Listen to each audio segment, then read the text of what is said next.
Afternoon friends, मैं हूं आपको दोस्त पीयूष। आप सभी का स्वागत करता हूं ट्रेडर्स कैफे चैनल पे। तो चलिए शुरू करते हैं आज के एनालिसिस। तो आप यहां पे देख सकते हो कि हम लोगों ने कल कहा था 55,000 का अगर लेवल को ब्रेक होता है मार्केट तो 54,000 हम लोग स्ट्रेट फॉरवर्ड आते हुए देखेंगे और इतना ही स्टीप फॉल आपको यहाँ पे मार्केट में दिखाई दे रहा है।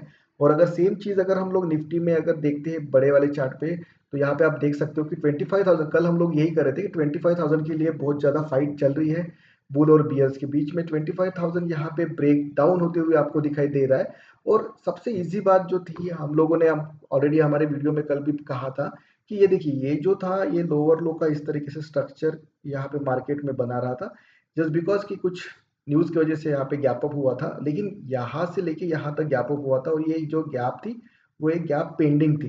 तो जब कभी भी अगर रनिंग गैप होती है तो वो फील होना कभी कभी मुश्किल हो जाता है, लेकिन ये रनिंग गैप नहीं थी क्योंकि मार्केट एक डाउन ट्रेंड स्ट्रक्चर में अपसाइड के लिए गैप बना रहा था। तो ये रनिंग गैप नहीं थी।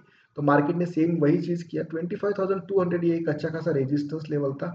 मार्केट ने यहाँ पे लोगों को होप दिखाई कि यहाँ पे अपसाइड के लिए स्ट्रक्चर चेंज हो सकता है। लेकिन हम लोग ऑलवेज यही कहते हैं कि प्राइस एक्शन के हिसाब से हम लोगों ने ये कहा था कि जिस तरीके से लोअर लो का स्ट्रक्चर फॉर्म हो रहा है, हायर हाई का स्ट्रक्चर भी किस तरीके से फॉर्म होना चाहिए कि यहाँ से अगर सच में मार्केट अपसाइड के लिए जा रहा है ये वाले पॉइंट तक, तो ये वाले पॉइंट से फिर मार्केट यहाँ पे सपोर्ट लेने के लिए आए, देन फिर यहाँ पे इस तरीके से हायर हाई का स्ट्रक्चर बनाए, तब हम लोग कह सकते थे कि अपसाइड के लिए जा रहा है मार्केट।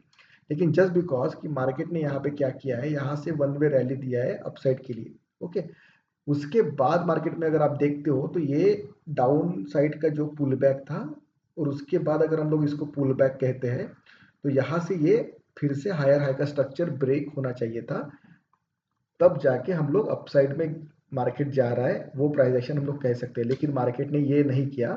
मार्केट ने इंस्टेड ये क्या किया, यहाँ पे हम लोग अगर देखते हैं तो यहाँ पे स्मॉल रिट्रेसमेंट देके फिर से अपने लो को, ये जो लो बनाया था उसको ब्रेक डाउन कर दिया। तो मतलब ये क्या हो गया, फिर से लोअर लो का स्ट्रक्चर मार्केट ने यहाँ पे इनसाइड में फॉर्म कर दिया है। अभी फिर से मार्केट कौन से जोन में एंटर होने की कोशिश कर रहा है, 24,400, जो हम लोगों ने कल भी कहा था कि अगर मार्केट 24,700 के नीचे आता है और ये अगर होल्ड नहीं कर पाता ये वाली लेवल, क्योंकि देखिए सबसे इंपॉर्टेंट ये जोन था जो गैप फिल होना था। अगर मार्केट में यहाँ पे गैप फिल हुई है तो हम लोग को यहाँ पे वेट करना पड़ेगा, क्योंकि जो अपसाइड की मोमेंटम था उतने ही फास्ट मार्केट डाउन साइड के लिए आए।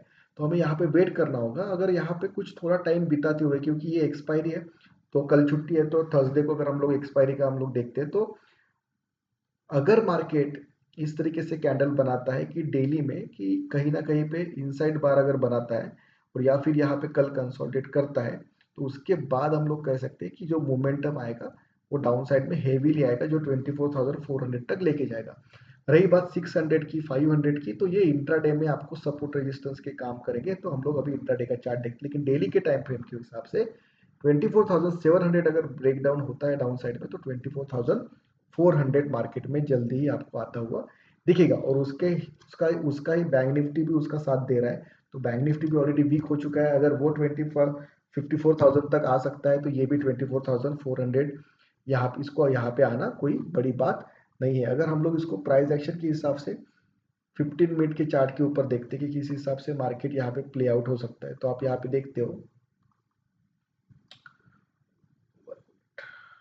ओके, सो आप यहाँ पे देखिए कि ये स्ट्रक्चर था, मार्केट का गैप अप हुआ, उसके बाद खुद का ही ये वाला जो लो था ये मार्केट ने ब्रेक नहीं करना चाहिए था। 24,900 को सस्टेन करना चाहिए था, लेकिन वो भी नहीं किया। और वो ज़्यादा प्रॉब्लम भी नहीं था क्योंकि 25,000 एक साइकोलॉजिकल सपोर्ट और रेजिस्टेंस का काम कर रहा था। मार्केट ने 25,000 को जैसे ही डाउन साइड में ब्रेक किया, फिर तो मार्केट नहीं रुकने वाला था क्योंकि ऑलरेडी ये टेस्ट कर चुका था।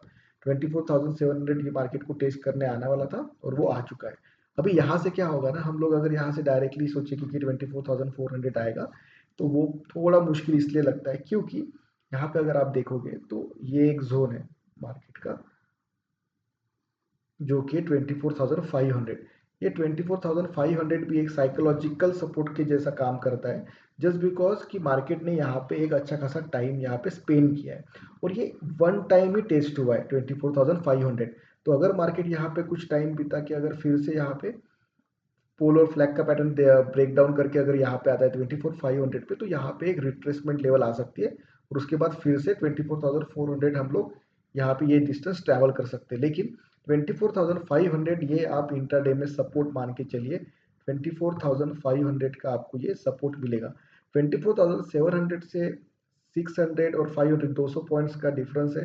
तो हाँ, जब कभी भी मार्केट में इस तरीके से रैली होती है तो ऐसे ही मार्केट फॉल होता है। तो अगर इंट्राडे में हमें कभी भी ऐसा अपॉर्चुनिटी मिलता है 1 आवर में या 30 मिनट्स में कि अगर यहाँ से मार्केट अगर इस तरीके से कंसोलिडेट करेगा और अगर यहाँ पे डाउन साइड में फॉल होगा तो हम लोग डाउन साइड के लिए अपना व्यू तो ऑलरेडी बना हुआ ही है, तो हम लोग यहाँ पे ट्रेड प्लान कर सकते हैं। तो ये रहा इंट्राडे के लिए भी, और हम लोग डेली चार्ट के तो ऊपर डायरेक्टली बात कर चुके हैं कि किस तरीके से हमें मार्केट दिख रहा था ऑलरेडी, और उसी हिसाब से मार्केट प्लान आउट हुआ है। और आप हमारे वीडियोस भी जाके देख सकते हो। ये जो हम लोगों ने लेवल्स ड्रॉ करके यहाँ पे लिखी थी वो इंट्राडे के लिए भी थी, और नॉर्मली हम लोगों ने स्विंग जो होता है मार्केट का उस हिसाब से भी लेवल लिख के दी थी। हमारे जो शॉर्ट्स है उसमें भी आपको ये दिखेगा। ऐसा नहीं है कि ये अब आज हम लोग कह रहे हैं, ठीक है। और ये जो बैंक निफ्टी का है, आप देख सकते हो कि पूरे होल मंथ में हम लोगों ने 56,000 और 55,000 ही रखा है, उसमें ज़्यादा छेड़छाड़ नहीं की है। 56,000 के ऊपर अगर मार्केट क्लोज होता तो हम लोग यहाँ से बुलिश के लिए हमारा व्यू बनता, लेकिन नहीं हुआ ऐसा। 56,000 ही हमारा रेजिस्टेंस था और वही रेजिस्टेंस रहा। उसके बाद मार्केट में एक डाउन साइड का फॉल हुआ है। तो हमारा व्यू भी उतना ही सिंपल रहता है, हमारे लेवल्स भी उतने ही सिंपल रहते हैं। हम ज़्यादा कुछ एक्स्ट्रा ट्रेंड लाइंस और बाकी चीज़ नहीं करते, जितना समझ में आ सकता है सबको उतना हिसाब से हम लोग रखते हैं। सो अगर आपको भी ये समझ में आ रहा है तो please do like share and subscribe. तो मिलते हैं कल, take care, thank you, bye bye.